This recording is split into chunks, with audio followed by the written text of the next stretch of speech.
Hello, Jamie. Hello. So welcome. This is, what day is this today? Thursday? It's Friday? Did you say Friday? Oh, it's Thursday, yes. It's Thursday at the Social Science Festival. This is called Tech Cultures and Tech Selves.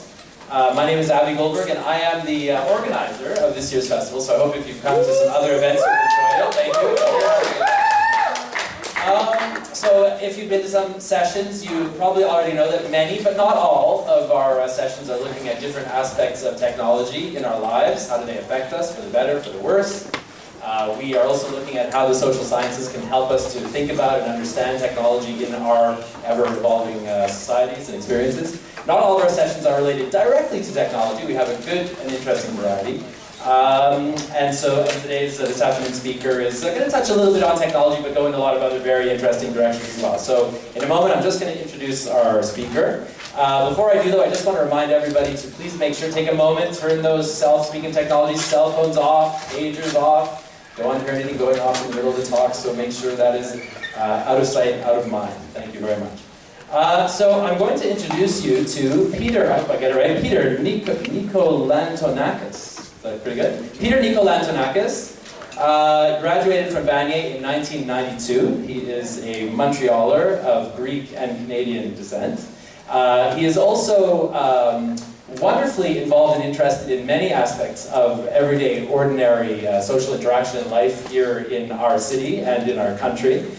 Peter and I have shared a number of enlightening conversations, ranging about everything from, pro sports and the Edmonton Oilers, my favorite hockey team from way back when, the Edmonton Oilers. Any Oiler fans out there? Oilers? Yes, a little bit? Is that a big boo up there from Justin? Well, boo to you. Talked about sports, talked a little bit about politics, media, all kinds of topics. Peter today, the title of his talk is called My Personal Reality with Blindness and the Bigger Picture.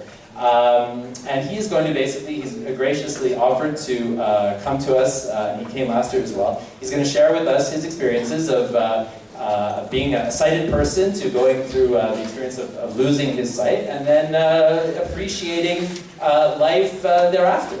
So Peter is also, I'll just say, a very good writer on his own accord. I just very recently had the good fortune of reading an article that he had published in a local Greek newspaper, in which he also wrote about some of the ways that maybe people are just too busy these days, too involved with their work, too involved with their technologies, to really just take moments and relax and enjoy the simpler things.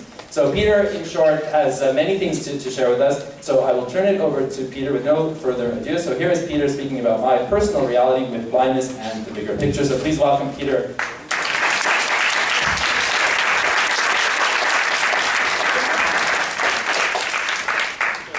Good afternoon, everyone. I really wanted to thank you guys for coming to hear me. Also, I wanted to thank Abby Goldberg and the Social Sciences Committee, the Vanier College administration, and everyone who accepted me to come here and speak to you guys. I just wanted to say I've been blind now for 5 years. In 2006, I developed a case of glaucoma. And as I got older and the days went by, I lost my sight gradually over a period of 2 years. And I just wanted to say that blindness is something that's very common in Canadian society. Statistics show that more and more people will lose their sight as time goes by. And when somebody loses their sight, they have to change their way of life, their way of thinking, their focus. And I just wanted you guys to know that before I got into my conversation and my speech. When I was a very young child, I developed 2 illnesses. One is called plasmonitis pars, which is very rare in Canada. About 20,000 people have it. But I also developed glaucoma when I was very young. What glaucoma is let's say your eye is an oval. All over the surface of the eye, we have something called drainage points, where the excess fluid of the eye is drained and sent into your body and urinated. If for some reason, for people who suffer from glaucoma, those drainage points get blocked.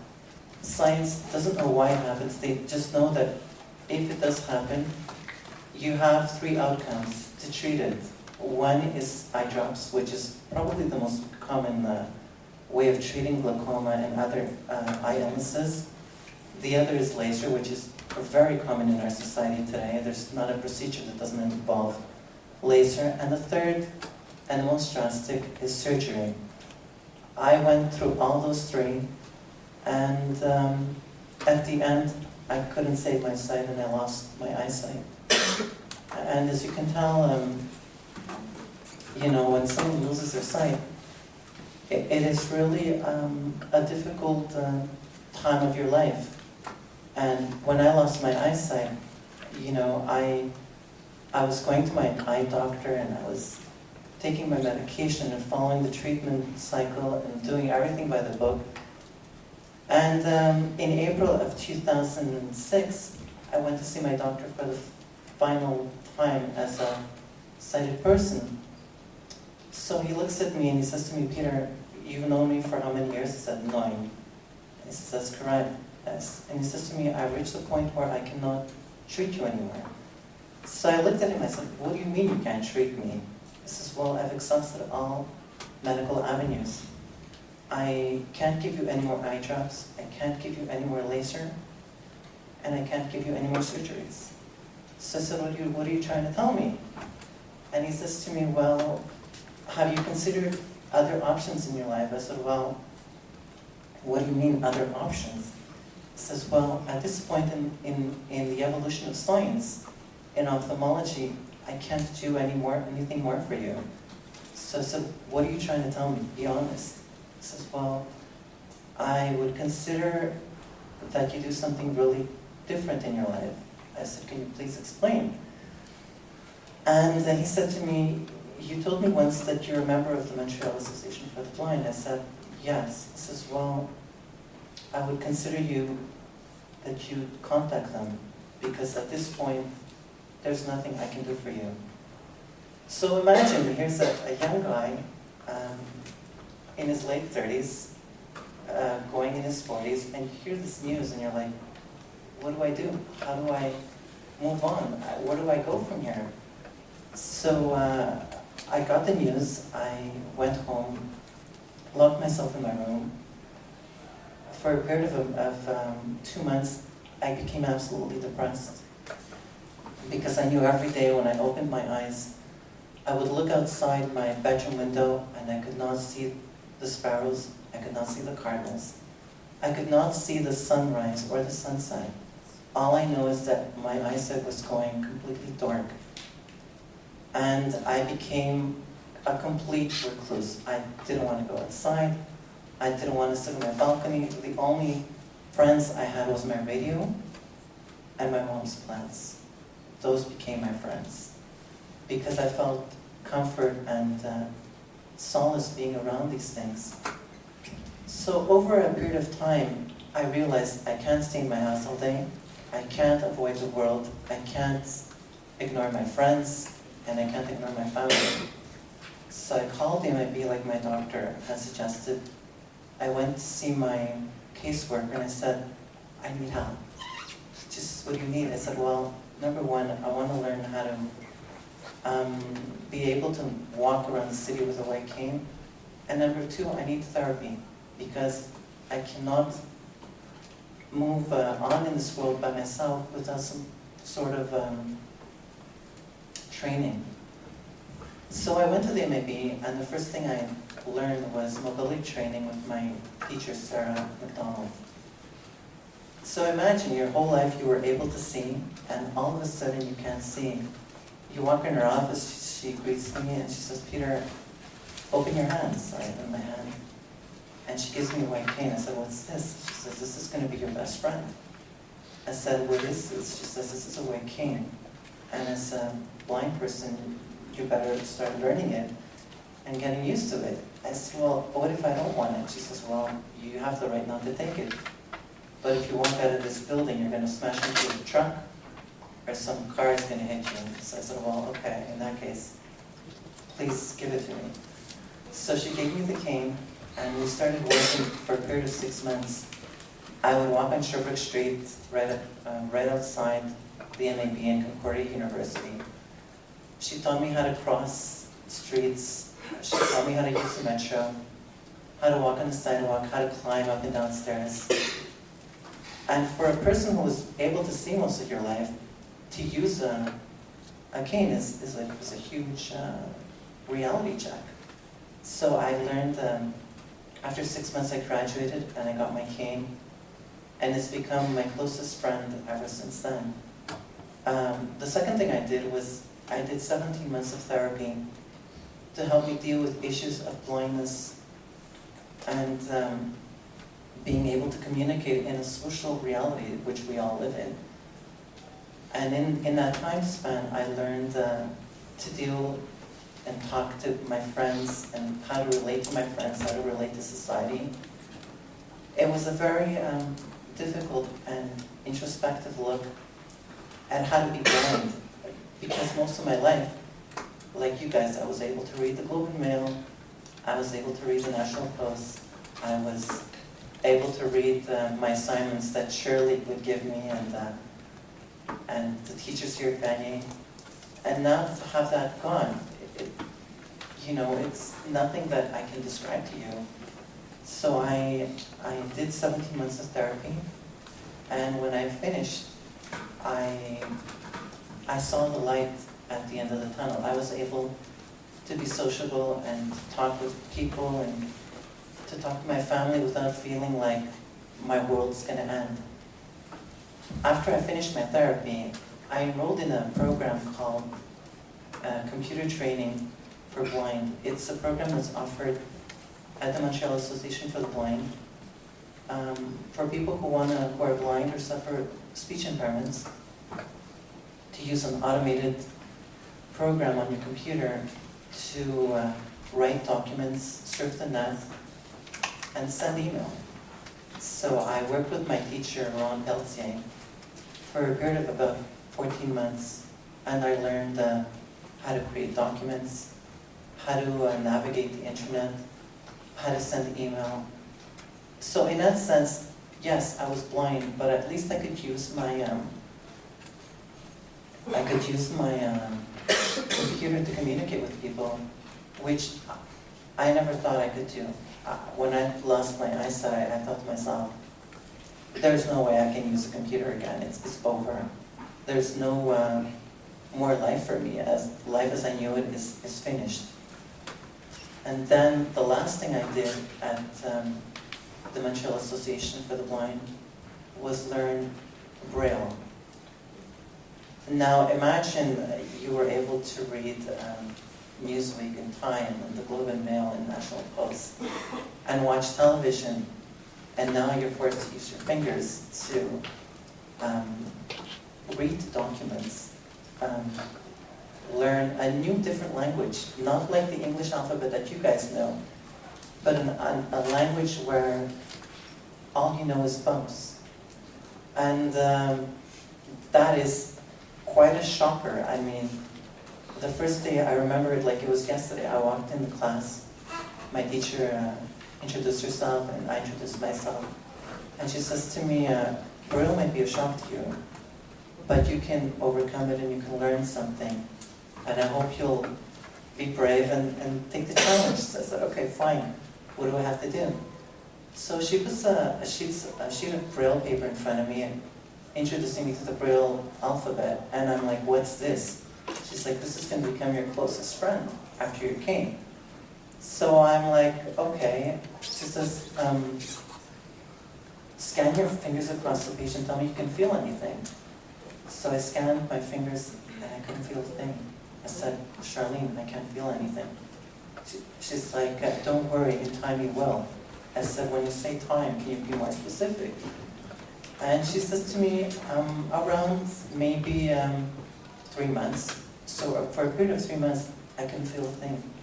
I go in her class and I was in tears. I'm like, how am I supposed to learn Braille when I can't feel anything? She says to me, you will. You just hope and pray and be confident in your abilities and you'll be able to feel Braille. So I gave her the benefit of the doubt and I practiced. And today I am a graduate of Braille in the grade 2 level, which is the highest form of Braille here in Canada and North America. So I learned it, and I became quite a good Braille user. I can read about 10 words a minute, which is still slow compared to the rest of my friends, but it's better than nothing. So I learned all these things at the Montreal Association for the Blind. A lot of people ask me, what is it like to be blind? And I tell them, you have a few hours? And usually the answer is no, which is very reasonable, you know, I can understand. Being blind in Canada is not a lot of fun. Right now, at this moment in time, one of the big beefs we have, blind users have, is issues of mobility and issues of publishing. Right now in Canada, at best, if I push the limit to the ultimate limit, 8% of all books are put on audio. So you guys can go to your local library and pick up a book by John Grisham or Brian Mulroney or Jean Chrétien, and you can read it. A blind person has to hope and pray that the publishing industry will be nice enough to take their book and put it on audio or ebooks. And unfortunately, there are many titles right now that I don't have access to. And I constantly call the CNIB and I tell them, do you have this title? They're like, no. Do you have this title? They're like, no. So it is, that's one issue we have. The other issue that we have is a lot of the metros that we have here in Montreal, our metro system in Montreal is one of the best systems in North America I've had the chance to visit. Toronto has a very good system, so do we. But if you're in a wheelchair and you want to go with a public transportation system to a restaurant to meet a friend, or you live in a high-rise building and the elevators are not adapted, you are literally left out in the cold. And unfortunately, we as blind people are always aware of this and are always lobbying governments and government agencies to do something, which unfortunately in this city is nowhere to be found. Another point I wanted to bring up, and it's something that we deal with a lot. People ask me, what is it like to be blind in terms of the social economic realities? And unfortunately, many blind people are shut out. We have to face prejudices, we have to face biases, we have to face, because employers look at us and say, oh, that person's blind, they look at you, you constantly have to prove yourself. And at a certain point, proving yourself becomes very tiring. You know, I'm blind, yes, I admit it, I'm not happy about it, but at least I can admit it. But when you go to a job interview, some employer will look at you and say, so you're blind, what's next? I said, well, just because I'm blind doesn't mean I can't do things that a normal person can. I might have to do it, but it will take a little bit longer. And, you know, you have to trust in me, you have to trust in my abilities. At the end of the day, I'm human like you, and you have to give me a chance. So many blind people in Canada, I don't want to say a lot, but a big percentage are disadvantaged economically. We don't have the hot jobs, we don't have the hot cars, and we don't live in the best neighborhoods because our economic realities don't allow us to do so. So it is something that we constantly are trying to convince governments to do more for us. And the times that we live in, it makes things more and more difficult to convince the government to do something like this because they just don't want to give you the chance. So many of my friends are, you know, not in the greatest economically situation. So this is something we're not happy about. But unfortunately, we have to realize, as blind people, you know, we can't change the world. We'd like to, but it's not a reality. Another thing I always deal with whenever I go to social functions, whether it's a wedding, a baptism, some social function at my association, is stereotypes. It seems wherever I go, I get typical questions that go something like this. Hey, if you're blind, why don't you have a dog? And I'm like, yeah, I'd like to have a dog, but, you know, a dog has a lot of responsibilities. Another question I get a lot is, so if you're blind, don't people take you places? Don't you have like a driver? And I'd love to tell them, yes, my name is Jean Charest, and I have a chauffeur sitting in the parking lot waiting to take me to wherever I want to go. But the reality is, I'm not Jean Charest, and I don't have a chauffeur waiting outside in a Mercedes-Benz stretch limo. So I can't ask I have to take my white cane, pray to God that I'll get there, and hope nothing happens to me. So I tell people, yeah, I get around by using a white cane. They're like, a white cane? I'm like, yeah, a white cane. And they can't believe that a blind person can use a white cane and get around from, you know, the Montreal Association for the Blind to my house in Park Extension. The first stereotype, why don't you have a dog? There's nothing more in this world I'd like to have is a dog. But unfortunately, my mom suffers from an aversion to dog hair. If she's near a dog, she's going to get extremely sick, and I'm going to have to spend more time at the hospital. So even if I wanted to have a dog, I can't. In my case, that's one issue. But for many blind users, having a dog entails taking it to the vet, buying it special food, taking it out at least 4 times a day to do its business in the park. These are things that a lot of blind people take into account and would rather use our canes instead of having a dog to get us around and do things. So in my case, I don't have a dog for the obvious reasons, but a lot of blind people don't have a dog because having a dog entails a greater responsibility, and a lot of blind people don't want to have that. It's way too much work to get up at 6 in the morning to take your dog at the park, and then bring it back home, leave, and come back again, and do the same thing all over again. So we choose not to have a dog. Another issue that I face wherever I go, whether it's here at Vanier College, or the Montreal Association for the Blind, or a wedding, is because I'm blind, people think I'm an authority on the issue of blindness, which I'm really not. But I've developed this attitude that now that I'm blind, I have to advocate more. As a blind person, I've been to City Hall 5 times in the past 4 years. I've spoken to Mayor Gerald Tremblay. I've spoken to the Borough Mayor of Ville Saint Laurent, Alan D'Souza, and I've been lobbying them to put more lights for people who are blind to cross streets. And all the local members of the City Council think I'm an authority, so they come up to me and they're like, how do you do it? How do you come to City Hall? And I'm constantly, I've changed my role as a non-political person to become an advocate. And wherever I go, I'm sensitizing people.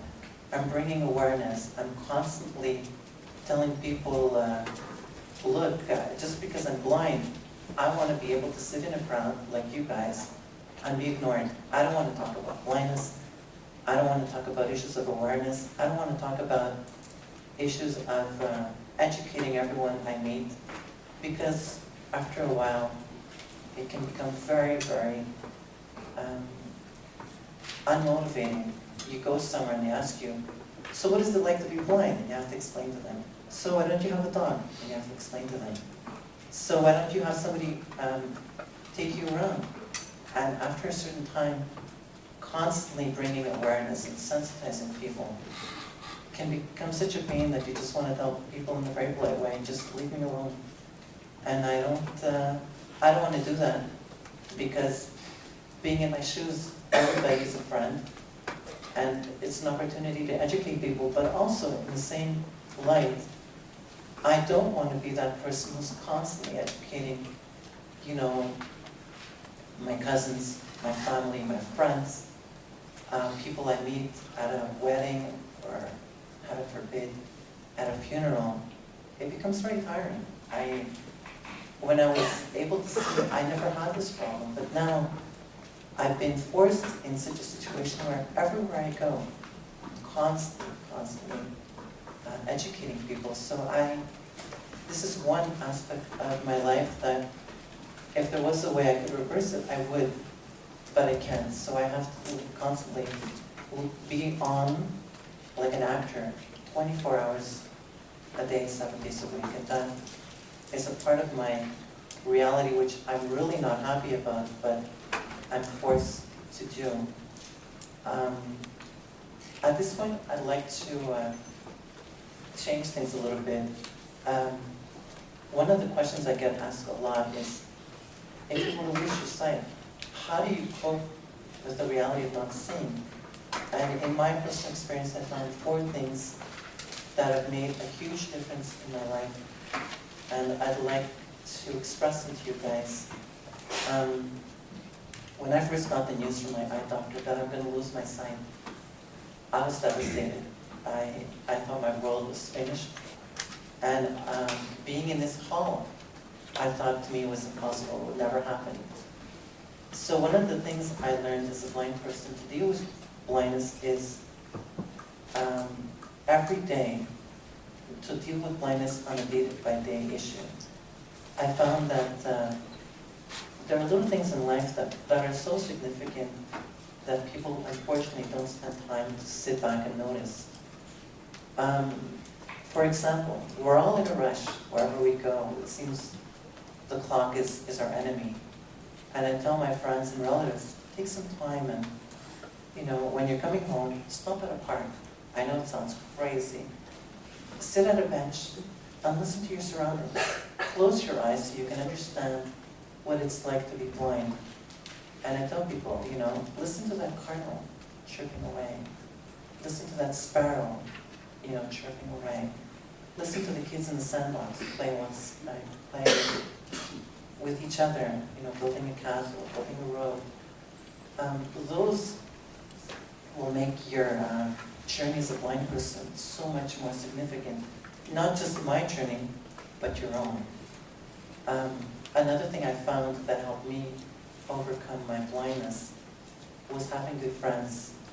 I can recall vividly, I was sitting in my room and I was in a corner listening to my radio, and my mom would knock on my door. She's like, "Peter, your friend Jimmy's here." I'm like, "Tell Jimmy I don't want to talk to him."